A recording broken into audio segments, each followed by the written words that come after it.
আসছে পরিবার পরিকল্পনা মন্ত্রণালয় সমিতি থেকে ওনাদের বক্তব্য নিব। স্বাস্থ্য ও পরিবার কল্যাণ মন্ত্রণালয় থেকে আসছে, আমি ওনাদের বক্তব্য নিব। ওনারা কি চায়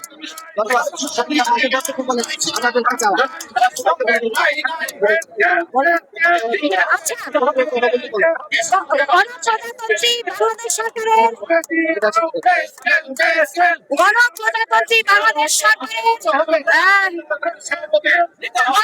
আব্দুল খালেক সচিবের নেতৃত্বে আমরা বাংলাদেশ সচিবালয়ের পক্ষ থেকে এখানে এসেছি এবং স্বাস্থ্য বিভাগও এখানে আমরা এসেছি গোটা বাংলাদেশের জনগণের সাথে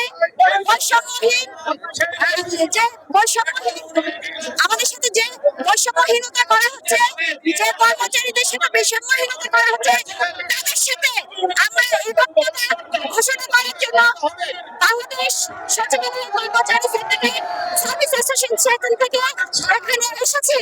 জানো, আমাদের কর্মচারী ভাই বোনদের 8,500 টাকা থেকে 35,000 টাকা উন্নীত করে ডক্টর মোহাম্মদ ইউনূস স্যার তার কাছে আমাদের আবেদন 35,000 সর্বনিম্ন স্কেল দিয়ে একটি নতুন সুন্দর বৈষম্যহীন একটি পে স্কেল গঠন করে আমাদেরকে শান্তিতে থাকতে দিন।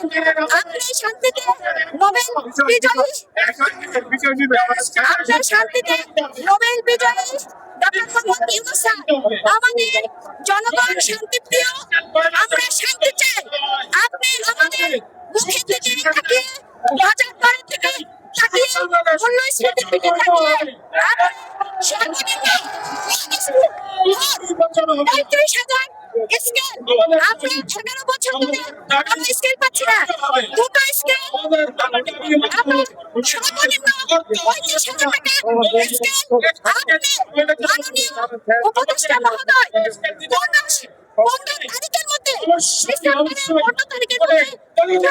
জারি করে আপনি আমাদেরকে অফিস আদালত আপনি আমাদেরকে শান্তিতে থাকার ব্যবস্থা করে দিবেন। সকলের পক্ষ থেকে, বাংলাদেশের পক্ষ থেকে সচিবালয়ের হয়ে ঘোষণা করছি।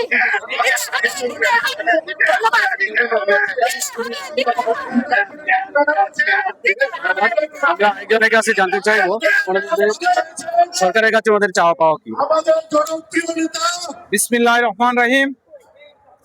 আমরা বাংলাদেশ ভূতাত্ত্বিক জরিপ অধিদপ্তর কর্মচারী সমিতির পক্ষে আমরা এই পে স্কেল বাস্তবায়নের উদ্দেশ্যে আজকে এই শহীদ মিনারে আমরা জড়ো হয়েছি। আমাদের দাবি হচ্ছে আগামী 15 ডিসেম্বরের মধ্যে পে স্কেল বাস্তবায়ন এবং 1:4 আমাদের বেতন নির্ধারণ এবং সর্বনিম্ন 35,000 টাকা বেতন নির্ধারণ চাই আমরা।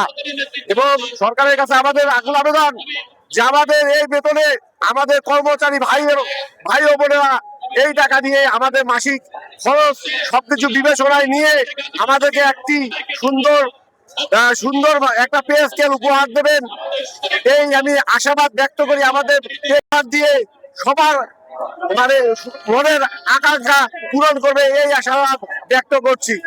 ধন্যবাদ। সুন্দর কথা বলেছেন। আমি আরেকজন